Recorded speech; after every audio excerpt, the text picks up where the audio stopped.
Hello दोस्तों, अनंत चतुर्दशी के व्रत की कथा इस वीडियो में मैं सुना रही हूँ। आप अंत तक सुनते रहिए। तो चलिए शुरू करते हैं। प्राचीन काल में सुमंत नाम का एक नेक तपस्वी ब्राह्मण था। उसकी पत्नी का नाम दीक्षा था। उसकी एक परम सुंदर धर्मपरायण तथा ज्योतिर्मयी कन्या थी। इसका नाम सुशीला था। सुशीला जब बड़ी हुई, माता दीक्षा की मृत्यु हो गई। अब पत्नी के मरने के बाद सुमंत ने कर्कशा नामक स्त्री से दूसरा विवाह कर लिया। सुशीला का विवाह ब्राह्मण सुमंत ने कौंडिन्य ऋषि के साथ कर दिया। विदाई में कुछ देने की बात पर कर्कशा ने दामाद को कुछ ईंटें और पत्थरों के टुकड़े बांध कर दे दिए। कौंडिन्य ऋषि दुखी हो अपनी पत्नी को लेकर अपने आश्रम की ओर चल दिए, परंतु रास्ते में ही रात हो गई।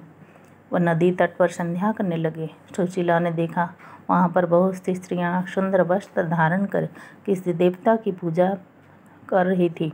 सुशीला के पूछने पर उन्होंने विधि पूर्वक अनंत व्रत की महत्व बताई। सुशीला ने वहीं उस व्रत का अनुष्ठान किया और 14 गांठों वाला डोरा हाथ में बांधकर ऋषि कौंडिन्य के पास आ गई। कौंडिन्य ने सुशीला से डोरे के बारे में पूछा तो वो सारा बात बता दी। उन्होंने डोरे को तोड़कर अग्नि में डाल दिया। इससे अनंत भगवान का अपमान हुआ। परिणाम स्वरूप ऋषि कौंडिन्य दुखी रहने लगे। उनकी सारी संपत्ति नष्ट हो गई। दरिद्र होकर उन्होंने पत्नी से कारण पूछा तो सुशीला ने अनंत भगवान का डोरा जलाने की बात कही। पश्चाताप करते हुए ऋषि कौंडिन्य अनंत डोरे की प्राप्ति के लिए वन में चले गए। वन में कई दिनों तक भटकते भटकते निराश होकर एक दिन भूमि पर गिर पड़े। तब अनंत भगवान प्रकट होकर बोले, हे कौंडिन्य, तुमने मेरा तिरस्कार किया था, उसी से तुम्हें इतना कष्ट भोगना पड़ा। तुम दुखी हुए, अब तुमने पश्चाताप किया है, मैं तुमसे प्रसन्न हूँ।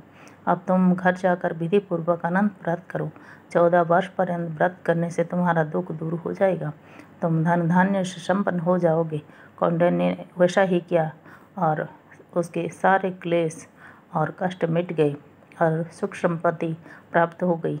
श्री कृष्ण की आज्ञा से युधिष्ठिर ने भी अनंत भगवान का व्रत किया, जिसके प्रभाव से पांडव महाभारत के युद्ध में विजयी हुए थे और चिरकाल तक राज्य कर रहे थे। तो ये है अनंत चतुर्दशी के व्रत की कथा।